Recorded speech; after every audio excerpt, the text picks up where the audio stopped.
I had the day off yesterday and I went grocery shopping and I was gifted this opportunity at around 11 o'clock to see the freshly cooked rotisserie chickens come out of the oven. It was a really beautiful sight and it's gonna be a great memory for me because you can smell it, you can see the crackling skin, you can see how juicy it is. I grabbed the freshest one I could find. They're all fresh. They all just came out. And then I look at that price. It's $4.99. Like how could I not pass it up, right? So of course I pick it up. I put it in the little seat of the shopping cart. I even feel the need to buckle it in just in case something happens. And then I go about my shopping. I feel like I've won. So I start throwing extra stuff in the cart. Some fancy items, some fancy drinks. I've won. I've gotten the opportunity to get rotisserie chicken. And this is why I made this video. What's up with this? What's the history of this? How do they sell it this cheap? And why? Hopefully you enjoy this video. Sit back and enjoy. In this video, I'll be talking about the psychology, the history, and the economics. So the history of the rotisserie chicken starts in 1985. It starts at Boston Chicken. And what do you think they make? They make chicken. They started doing the rotisserie chicken in 85, and then in 1990 they changed the name to Boston Market because they realized that chicken is cheap, it's easy to make, and you can make multiple rotisserie chickens in one oven, up to 20 to 30. It takes one employee to cook, and it makes an attraction. You can see it through the window. You could see your chicken cooking. You can even pick it out once it's done. They realize that people want a home style meal. They don't want fast food. They don't want a sloppy burger. You can have a whole chicken. And this is where it starts. At Boston Chicken, when they changed the name to Boston Market, they realized that they could get the customer to come in for one item and leave with multiple. And that's where this idea starts. 9.2 billion chickens are consumed in America alone. That is roughly 99 pounds per person. Now, if you take that down to rotisserie chickens, that is 900 million rotisserie chickens that are consumed. Costco alone sells around 106 million rotisserie chickens a year. In 2000, Costco starts selling their first rotisserie chicken. They set the price at $4.99. They have only changed that price once, and that was during the 2008 financial crisis. Roughly 1 year later, in 2009, they changed it back. They raised it $1 so they can keep up, but they realized how much of a mistake that was, so they brought it back down to $4.99. They have never changed it since.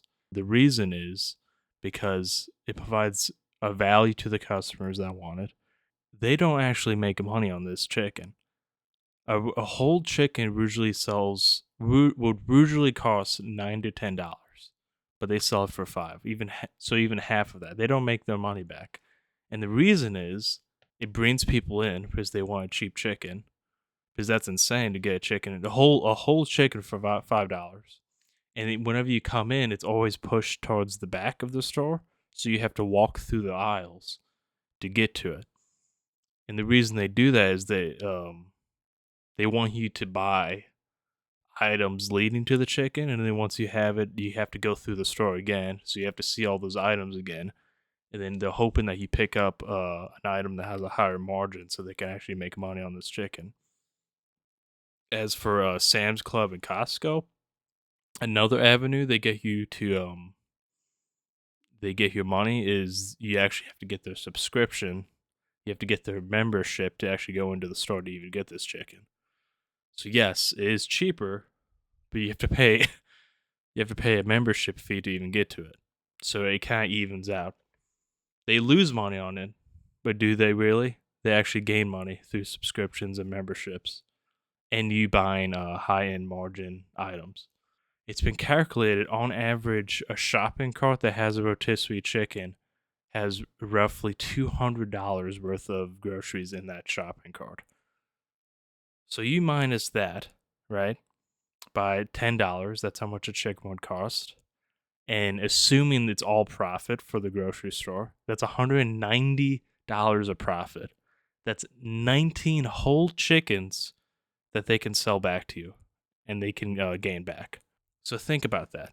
Now, this is assuming that you go in there for some reason, you buy a chicken, and then you buy, on average, this amount of groceries. And if that's the case, then they have paid for 19 chickens that they can repeat this to other customers. You are picking up this item. You are feeling good about the price. You're feeling good about the meal you're going to have and how delicious it's going to be.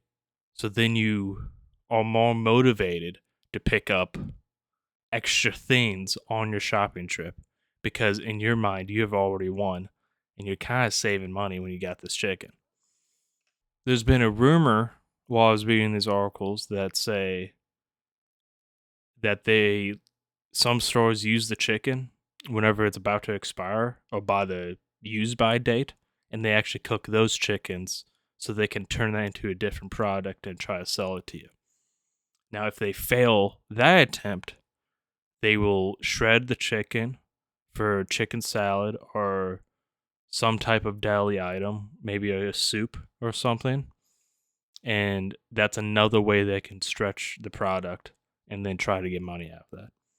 I'm not sure how many grocery stores actually do this and how many stores that do it, but I could see this being a thing that they did in the past.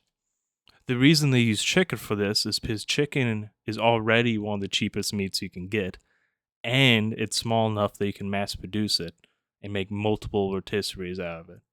Because most ovens can fit like 20 to 30 of these.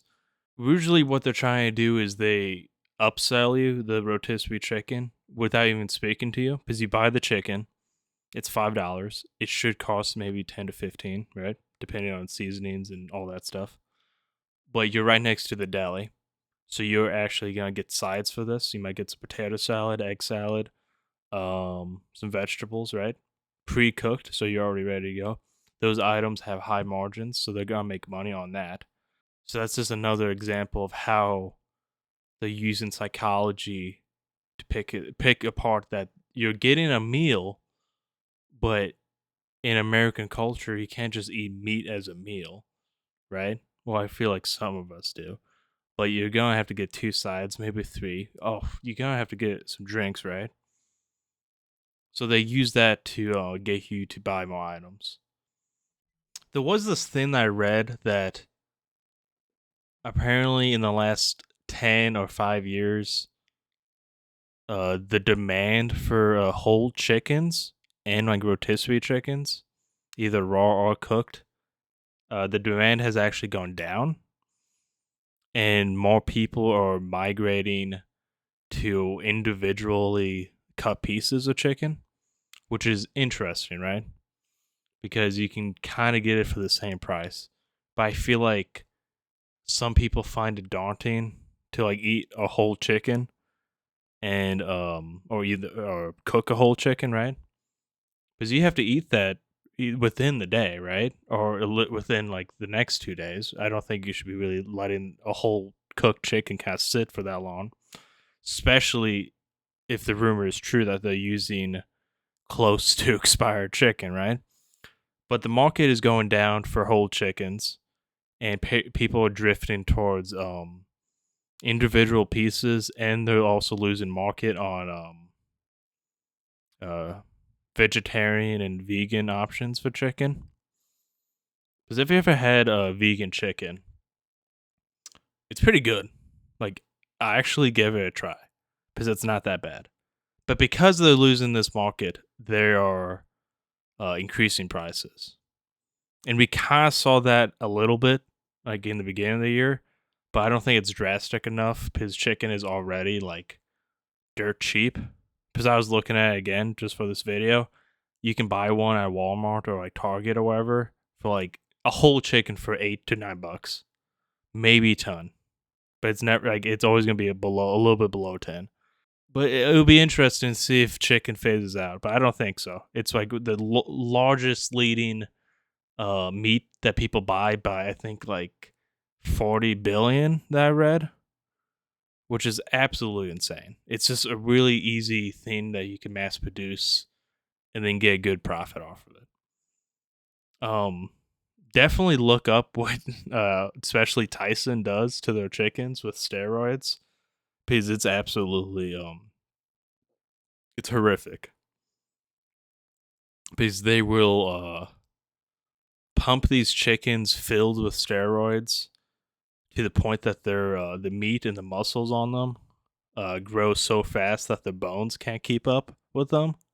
So the chickens actually just sit there and they can't move because they've basically outgrown themselves, which is like a horrific thing to even think about. As like you can't even stand up because your bones are too small because your muscles outgrew themselves.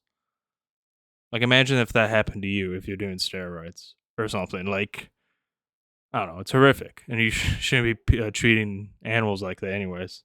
I know we're gonna like call them and eat them eventually, but like we can at least let them walk around, right? Hopefully you got to learn something weird about rotisserie chickens. I know you probably have never thought about this, but I thought it was something that was curious for me. But I do want to ask you a question. Have you guys ever actually walked into a store for the sole purpose of buying a rotisserie chicken? Because I can say I haven't, but how these articles I've been reading act like is people go out and buy these chickens for the sole purpose of buying this rotisserie chicken. So let me know if you ever actually stepped into a store just to buy the chicken. Let me know. Please like, subscribe, and have a good day.